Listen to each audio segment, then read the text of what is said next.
السلام علیکم ورحمۃ اللہ وبرکاتہ۔ الحمد للہ وکفیٰ وسلام علی عبادہ الذین اصطفیٰ والتقی والعفاف والغنی، اما بعد فقد قال اللہ تبارک وتعالی فی القرآن المجید والفرقان الحمید۔ فأعوذ باللہ من الشیطان الرجیم، بسم اللہ الرحمن الرحیم۔ ألم نشرح لك صدرك ووضعنا عنك وزرك الذي أنقض ظهرك ورفعنا لك ذكرك، صدق الله مولانا العظيم۔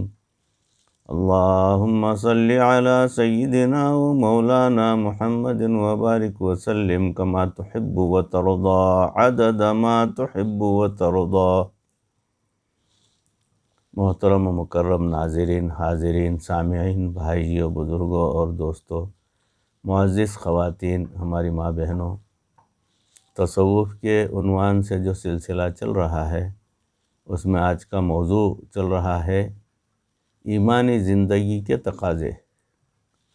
ایمانی زندگی کے تقاضے پر یہ تیسری کڑی ہے جو آپ حضرات کے روبرو پیش کر رہا ہوں کہ انسان اگر یہ چاہے کہ میں اپنے رب کو پالوں، یعنی رب کی پیار، رب کی محبت، رب کی رضا کو حاصل کر لوں، رب کی رضا کو حاصل کروں، تو اس کو چاہیے کہ اپنے رب کو خوش کرنے والے اعمال کرنا شروع کر دے۔ یقیناً اس کو اپنے رب کی رضا ضرور مل جائے گی۔ اسی لیے ہر چیز کی کنجی ہوتی ہے جس سے اس کے تالے کھلتے ہیں۔ حدیث پاک میں مختلف اعمال کی کنجیاں بتا دی گئی ہیں، چنانچہ نبی صلی اللہ علیہ وسلم نے بتا دیا کہ جنت کی کنجی کلمہ طیبہ ہے، یعنی لا الہ الا اللہ محمد الرسول اللہ صلی اللہ علیہ وسلم۔ اسی طرح فرما دیا کہ نماز کی کنجی طہارت ہے، پاکی، صفائی۔ جو انسان ہمیشہ باوضو رہے اس کے لیے نماز پڑھنی بڑی آسان ہے۔ جو عورتیں کہتی ہیں کہ ہم سے نماز میں سستی ہو جاتی ہے، اگر کبھی اپنے آپ کو باوضو رکھنے کی کوشش کریں نماز پڑھنی بڑی آسان ہو جائے گی۔ اور ایک معنی اس کا یہ بھی ہے کہ جو بندہ چاہے کہ نماز کی حقیقت نصیب ہو جائے اس کو چاہیے کہ وضو کا اہتمام کرتا رہے، نماز کی حقیقت بھی نصیب ضرور ہو جائے گی۔ آپ نوٹ کر لیں کہ غفلت کی نماز پڑھنے والے ہمیشہ وہی لوگ ہوں گے جو وضو میں بھی غفلت برتیں گے۔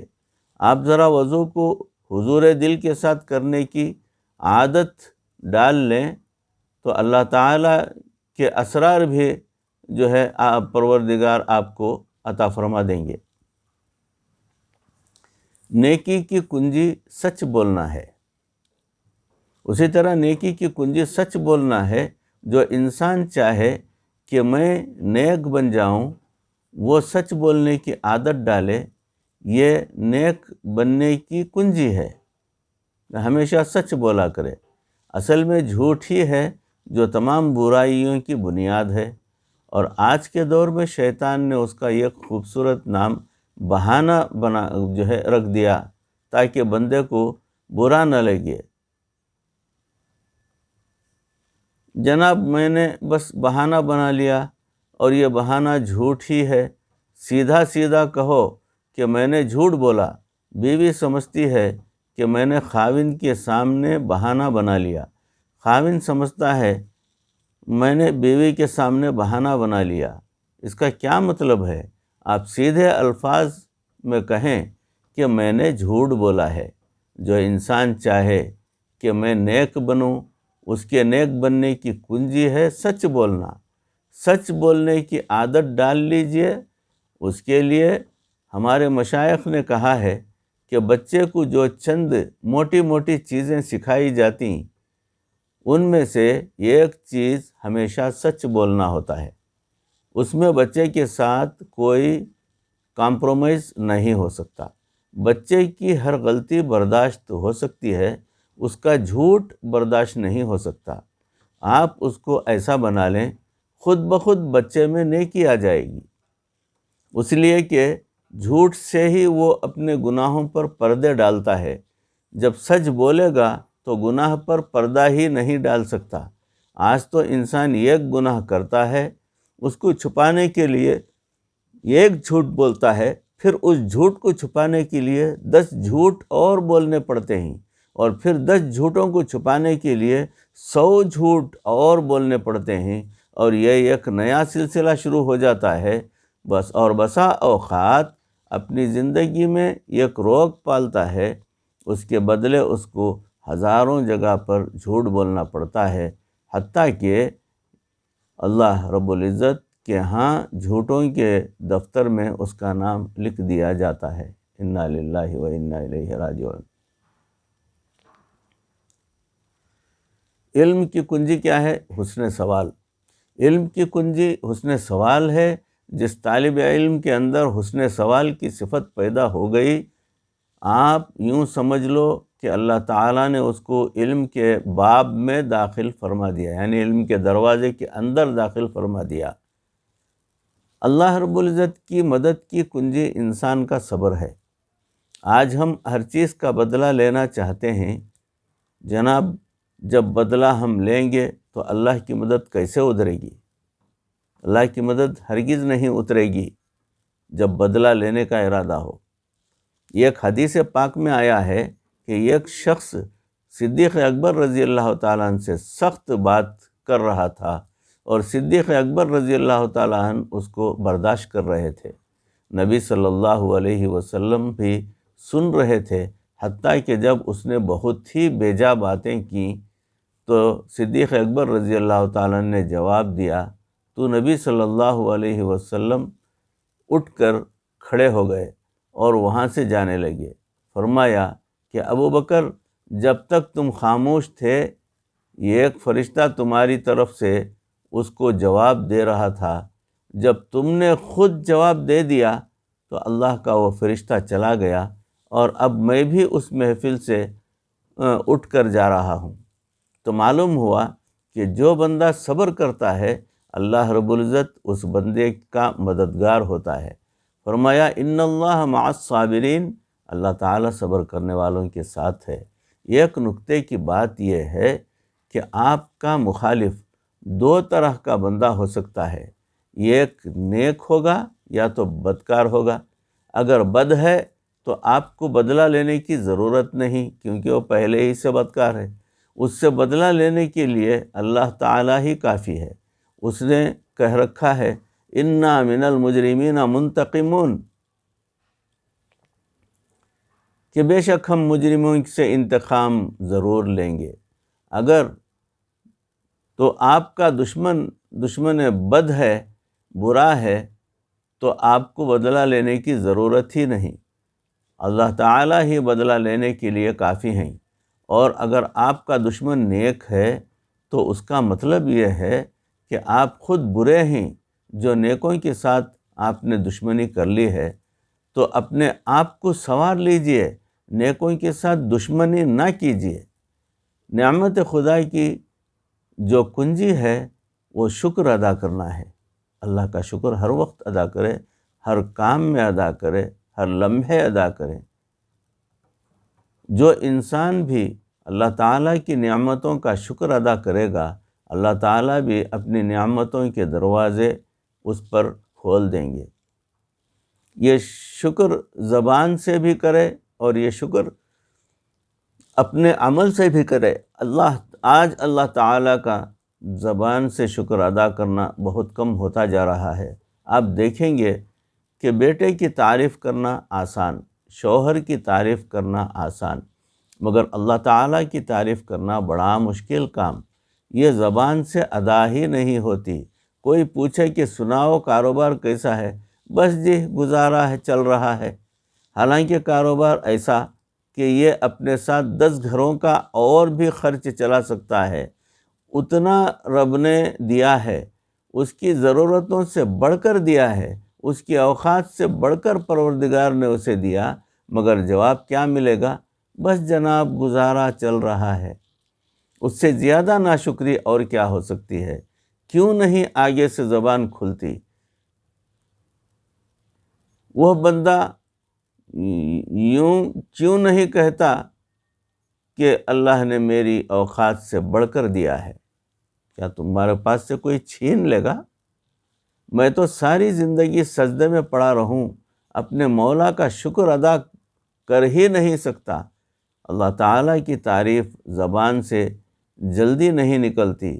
اللہ رب العزت کی خوب تعریفیں کرنی چاہیے۔ اللہ تعالیٰ کی ایسی تعریفیں کریں کہ سننے والے کا دل خوش ہو جائے، پھر اللہ تعالیٰ کو بھی پیار آئے گا کہ بندے نے ایسی تعریف کی۔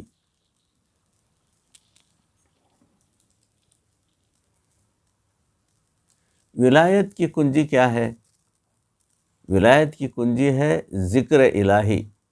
جب بندہ چاہے کہ مجھے ولایت کا مقام مل جائے، اس کو چاہیے کہ وہ پابندی کے ساتھ اللہ کا ذکر کرے۔ ذکر کی پابندی سے اللہ تعالیٰ ولایت کا درجہ آسانی سے عطا فرما دیتے ہیں۔ آج ہم اپنی ذکر ہی ہم سے نہیں ہوتا، پوچھیں کہ کیا معمولات کرتے ہو؟ جی ہم سے مراقبہ نہیں ہوتا، تو پھر ولایت کے انوار کیسے ملیں گے؟ جناب ہم کنجی کے بغیر تالا کھولنا چاہتے ہیں، کیا بات ہے، کیا شان ہے۔ 5 منٹ مراقبہ نہیں ہوتا، پھر ہم کہتے ہیں کہ ہمارے اندر سے غصہ نہیں نکل رہا ہے، ہماری نگاہ پاک نہیں ہو رہی ہے۔ بھئی یہ تمام نعمتیں اس ذکر کی کثرت سے ملنی تھیں، یہ کام ہم کرتے ہی نہیں، ہمیں یہ صفات کیسے مل جائیں؟ اکثر لوگ کہتے ہیں کہ مجھ سے غلطیاں ہو جاتی ہیں، میری نگاہیں جو ہے ایک جگہ نہیں ٹکتی، غیر جو ہے ضروری جو ہے چیزوں کی طرف، یعنی مستورات کی طرف، عورتوں کی طرف میری نظریں اڑ جاتی ہیں۔ اس کا مطلب کیا ہے کہ آپ کے اعمال کے اندر کمی ہے، ذکر کی کمی ہے۔ اولیاء کی صفات تب ملیں گی جب ہم ذکر کو دوام کے ساتھ کریں گے، یعنی پابندی کے ساتھ اور زیادہ سے زیادہ وقت۔ ہمارے مشائخ نے تو یہاں تک فرمایا، جو دم غافل سو دم کافر۔ جو لمحہ بھی ذکر کے بغیر گزرا، تم یوں سمجھ لو کہ وہ لمحہ گویا کفر کی حالت میں گزرا۔ اللہ اکبر۔ فلاح کی کنجی تقوی ہے۔ ہر انسان چاہتا ہے کہ میں نجات پا جاؤں، مجھے کامیابی مل جائے، فلاح مل جائے۔ فلاح کیا ہوتی ہے ذرا سمجھیں۔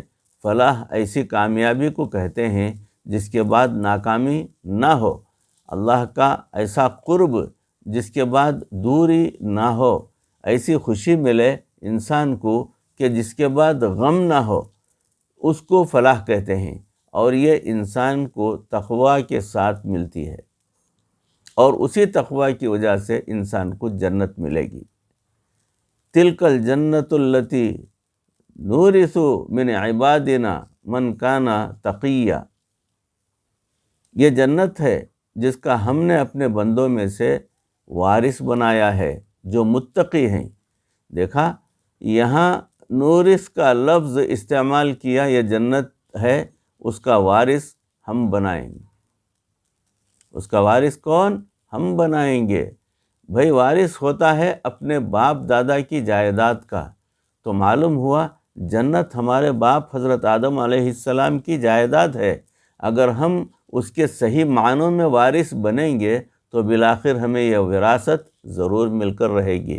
من کان تقیہ، جو متقی ہوگا اسے یہ وراثت ملے گی۔ بھائیوں، بزرگوں اور دوستوں، عزیزوں، موضوع چل رہا ہے، اسی موضوع کی انشاءاللہ اگلی کڑی، اگلی نشست میں آپ کے روبرو پیش کرنے کی کوشش کروں گا۔ کہیں سنی باتوں پر اس عاجز کو بھی، آپ تمام کو بھی عمل کرنے کی پروردگار توفیق عطا فرمائے اور ہمیں اخلاص عطا فرمائے، اور یہ ان باتوں کو جو اکابرین اولیاء اللہ کی ترتیب دی ہوئی ہیں، ان باتوں کو سن کر سمجھ کر ہمیں عمل کرنے کی پروردگار توفیق عطا فرمائے۔